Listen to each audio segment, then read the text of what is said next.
Hi friends, welcome to learning Arabic in Telugu. అదేనండి, Arabic నేర్చుకోండి తెలుగులో. ఫ్రెండ్స్, ఎలా ఉన్నారు మీరంతా?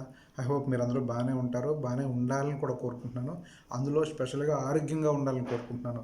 ఎస్ ఫ్రెండ్స్, ఈరోజు మనం హెల్త్ గురించి మాట్లాడుకుందాం. అయితే మనం చూడండి, మనందరం గల్ఫ్లో పనిచేస్తున్నాం. అందరూ మ్యాక్సిమం లాంగ్ డ్యూటీలు చేస్తూ ఉంటారు.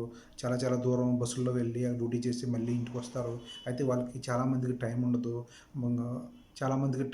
హాస్పిటల్కి వెళ్ళడానికి టైం ఉండకపోవచ్చు. నెక్స్ట్ పెరుగుతున్న వయసు, మన తినే తిండిలో పోషకాలు సరిగా ఉండవు. కలుపు వస్తున్న కూరగాయలన్నీ పాడవకూడదని చెప్పి కెమికల్ కొట్టి పంపిస్తుంటారు. నెక్స్ట్ ఫోర్జన్ చికెను, ఫోర్జన్ ఫిష్లు, ఇలాగ రకరకాల అన్నీ ఉంటాయి కదా.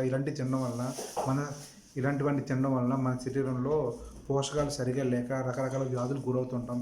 ఇందులో స్పెషల్గా షుగర్ వ్యాధి ఒకప్పుడు 30 నుండి స్టార్ట్ అయ్యేది, ఇప్పుడు 20 నుండే స్టార్ట్ అవుతుంది. ఈ రోజుల్లో మరి ప్రాబ్లమ్స్ ఏంటో తెలియదు, కానీ ఈరోజు 20 సంవత్సరాల కుర్రవాళ్ళు కూడా షుగర్ ఉంటుంది, పుట్టిన పిల్లలు కూడా షుగర్ ఉంటుంది.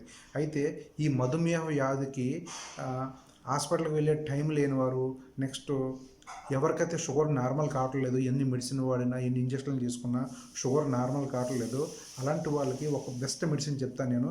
మీరు ఉన్న చోటే ఉండి మెడిసిన్ తయారు చేసుకోవచ్చు. దీనికోసం హాస్పిటల్కి ఎక్కడికి పరిగెత్తిన అవసరం లేనే లేదు. ఇప్పుడు నేను చెప్పే మెడిసిన్ నేను నాకు గల్ఫ్లో ఒక 40 సంవత్సరాలకు ఉంటున్న ఒక ఆయుర్వేద సంబంధించిన ఫీల్డ్లో టచ్ ఉన్న ఒక వ్యక్తి చెప్పాడు నాకు. అందువల్ల నేను అందరికీ తెలియాలి ఈ విషయం అని చెప్పి నేను ఈ వీడియో ద్వారా మీ అందరికీ తెలియజేస్తున్నాను. ఇదేంటంటే, చూడండి, నల్ల జీలకర్ర ఎప్పుడైనా విన్నారా? చూసారా మీరు? నల్ల జీలకర్ర అంటే మనం కూరలో వేసుకునేది కాదండి. అది వేరు, జీలకర్ర వేరు, తినే సోప్ వేరు, ఇలా రకరకాల మోడల్ ఉంటాయి జీలకర్రలో కూడా. ఇలాంటివి కాకుండా నల్ల జీలకర్ర చాలా చేదుగా ఉంటుంది, విపరీతమైన చేదు అనమాట. ఇలా కొంచెం నోట్లో పెట్టుకున్నారంటే వెంటనే ఊసేద్దాం అనిపిస్తుంది అనమాట.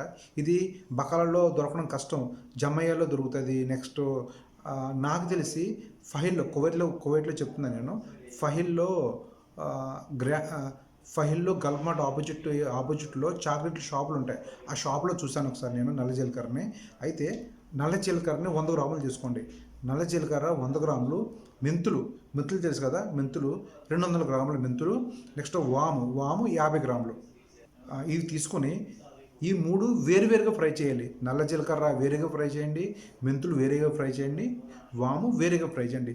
వేరేగా ఫ్రై చేసి, అంటే ఆయిల్ కాదండి, ఓన్లీ వాళ్ళ గిన్నెలో ఫ్రై ప్యాన్లో ఓన్లీ వేసినతమైన వేడి చేయాలి అంతే. ఆయిల్ ఫ్రై చేయకూడదు. అయితే ఇవి 3 కలిపి మిక్సీ కొట్టేయండి. 3 కలిపి మిక్సీ కొట్టేసి పౌడర్ కింద చేసుకొని, ఆ పౌడర్ని ప్రతిరోజు మీరు పడుకునే ముందు అంటే భోజనం చేసిన తర్వాత పడుకునే ముందు 1 స్పూన్ నోట్లో వేసుకొని కొంచెం గోరువెచ్చని నీళ్ళు తాగండి. 1 స్పూన్ నోట్లో వేసుకుని కొంచెం గోరువెచ్చని నీళ్ళు తాగండి. 2 వారాలు చేయండి, మీ షుగర్ గ్యారంటీగా నార్మల్కి వచ్చేస్తుంది. 2 వారాలు చేశారంటే నల్ల జీలకర్ర, మెంతులు, వాము. ఆల్రెడీ మెంతు పౌడర్, చాలామంది షుగర్ ఎక్కువ ఉన్న మెంతు పౌడర్ తింటూ ఉంటారు కదా, ఐడియా ఉంటుంది ఎవరికైనా షుగర్ ఉంటే కనుక. దానికి తోడు నల్ల జీలకర్ర కూడా యాడ్ అయిందంటే ఈ షుగర్ని త్వరగా తగ్గిస్తుంది అనమాట. త్వరగా తగ్గించే అవకాశం చాలా ఎక్కువగా ఉందంట.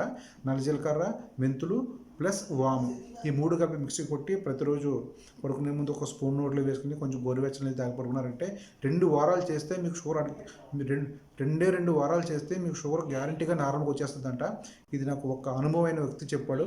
ఆ గల్ఫ్ ఉన్న మన మిత్రులకి అందరికీ తెలియాలని చెప్పి నేను వీడియో రూపంలో మీకు నేను ప్రజెంట్ చేస్తున్నాను. ఓకే ఫ్రెండ్స్, మరి మనం నెక్స్ట్ వీడియోలో మళ్ళీ కలుద్దాం. అంతవరకు బాయ్.